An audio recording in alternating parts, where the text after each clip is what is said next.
মৰমৰ ছাত্ৰ-ছাত্ৰীসকল, আজি আমি আসাম জাতীয় বিদ্যালয়ৰ ক্লাছ 8ৰ English lesson 12 the human season নামৰ কবিতাটোৰ সম্পূৰ্ণ অসমীয়া আলোচনা কৰিবলৈ আহিছোঁ।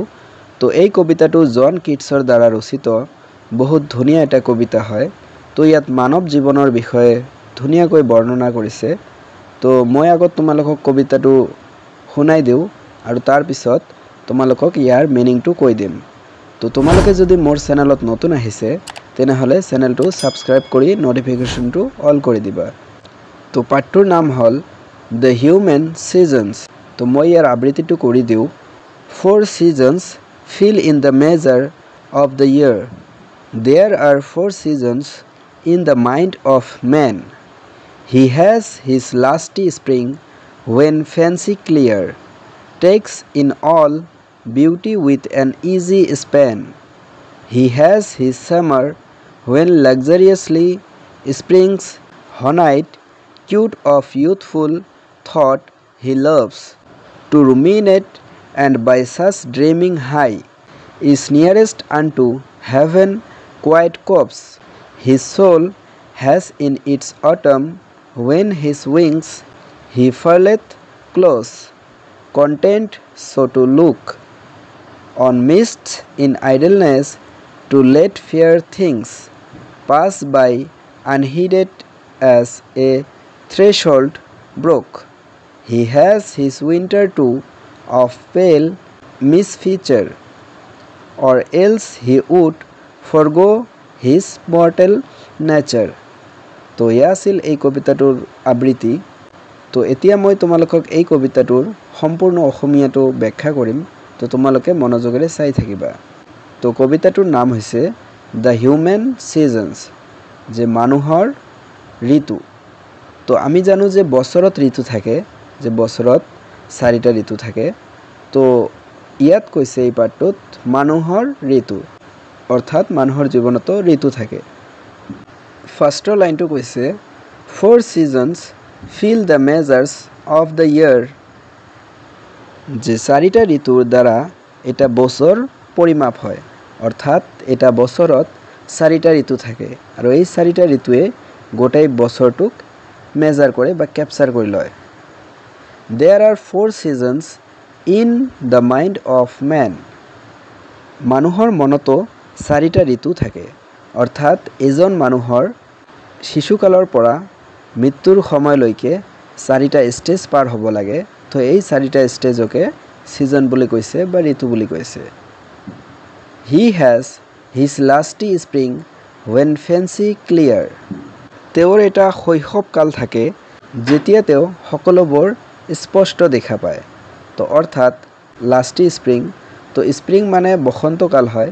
তো ইয়াত মানুহৰ কথা যিহেতু কৈছে, গতিকে কবিৰ শৈশৱকালৰ কথা কৈছে যেতিয়া তেওঁ সকলোবোৰ স্পষ্ট দেখিবলৈ পায়।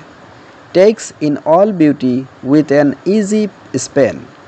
সকলোবোৰ সৌন্দৰ্য একেবাৰে সহজভাৱে তেওঁ এই সৌন্দৰ্যবোক উপভোগ কৰিব বিচাৰে।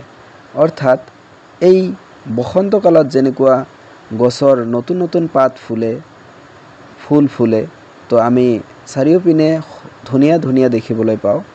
তো মানৱ জীৱনৰ বসন্তকালত মানুহে বহুতো ধুনীয়া বস্তু উপভোগ কৰিব বিচাৰে আৰু সকলোবোৰ পৰিষ্কাৰভাৱে চাই থাকে। He has his summer when luxuriously springs honeyed cute cud of youthful thoughts he loves. তাৰ পিছত তেওঁৰ কৈশোৰকাল থাকে। তো ইয়াত সামাৰ বুলি কৈছে। তো সামাৰ বুলি আমি গ্ৰীষ্মকাল বুজি পাওঁ। তো ইয়াত যিহেতু মানুহৰ কথা কৈছে, গতিকে সামাৰ বুলি ইয়াত কৈশোৰকালটো বুজাব। আৰু তেওঁ এই কৈশোৰকালত এই শৈশৱকালৰ স্মৃতিবোৰ ভালপোৱাবোৰ মনত পৰে।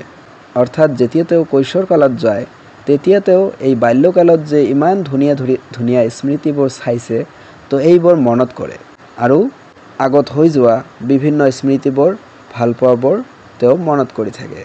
To ruminate, and by such dreaming high is nearest unto heaven quiet copse.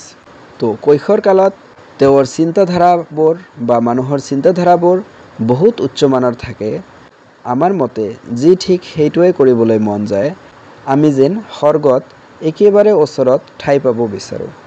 তো অৰ্থাৎ কৈশোৰকালত আমি জানো যে কৈশোৰকালত মানুহৰ চিন্তা চৰ্চা বহু উচ্চ ধৰণৰ থাকে আৰু তেতিয়া তেওঁ ইমানেই নিজকে শক্তিশালী মনে কৰে যে তেওঁ সকলোতকৈ শক্তিমান।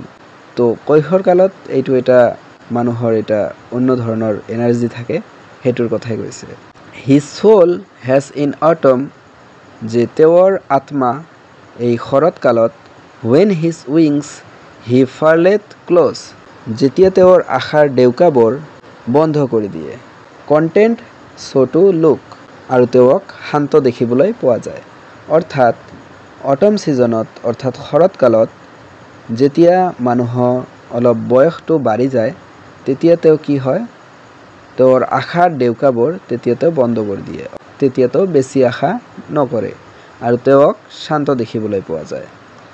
On mist in idleness to left fair things, তেতিয়া তেওঁৰ কৰিবলৈ কোনো পৰিকল্পনা নাথাকে আৰু কিবা হেৰাই যোৱাৰ ভয়ো নাথাকে। অৰ্থাৎ যেতিয়া তেওঁৰ বয়সটো বাঢ়ি যায় তেতিয়া আৰু পিছত কি হ'ব কি কৰিব এইবিলাক তেওঁৰ ইমান চিন্তা চৰ্চা নাথাকে আৰু কোনো বস্তু যে হেৰুৱাই যাব সেইবিলাকো আৰু তেতিয়া তেওঁ নাভাবে। পাছ বাই আনহিডেড এজ এ থ্ৰেছহোল্ড ব্ৰক, আৰু তেওঁৰ চকুৰ সন্মুখত ভাল লগা বস্তুবোৰ চাইও তেওঁ তাক নেদেখাৰ ভান কৰি যায়। অৰ্থাৎ তেতিয়া আগত যিটো বস্তু শৈশৱকালত বা কৈশোৰকালত যিটো বস্তু তেওঁক ভাল লাগিছে সেইবিলাক বস্তু এই অটম ছিজনত অৰ্থাৎ তেওঁৰ এই বৃদ্ধা বয়সত তেওঁ কি কৰে, তো এইবোৰ দেখিও নাদেখাৰ ভান কৰি যায়, অৰ্থাৎ সেইবিলাকৰ প্ৰতি আৰু ইণ্টাৰেষ্ট নাই। He has his winter too of pale misfeature or else he would forgave his mortal nature, তো যেতিয়া শীতকাল হয় অৰ্থাৎ যেতিয়া মানুহটো পূৰাপূৰি বৃদ্ধ হৈ যায়, বিচনাত পৰি যায়, তেতিয়া তেওঁ সকলোবোৰ শুকাই যায়।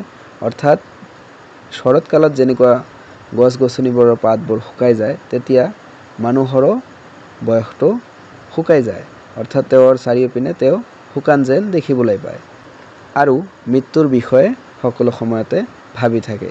তেতিয়া আৰু সেইটো অবিহনে তেওঁৰ চিন্তা কৰিবলৈ আৰু একো নাই। তো মৰমৰ ছাত্ৰ ছাত্ৰীসকল, তো ধুনীয়া এটা কবিতা আছিল। মই আশা কৰোঁ তোমালোকে এই কবিতাটো ভালকৈ বুজি পাইছা।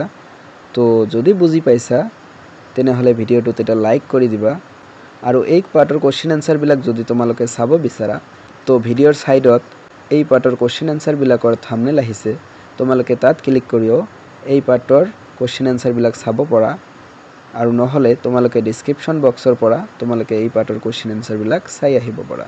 ধন্যবাদ।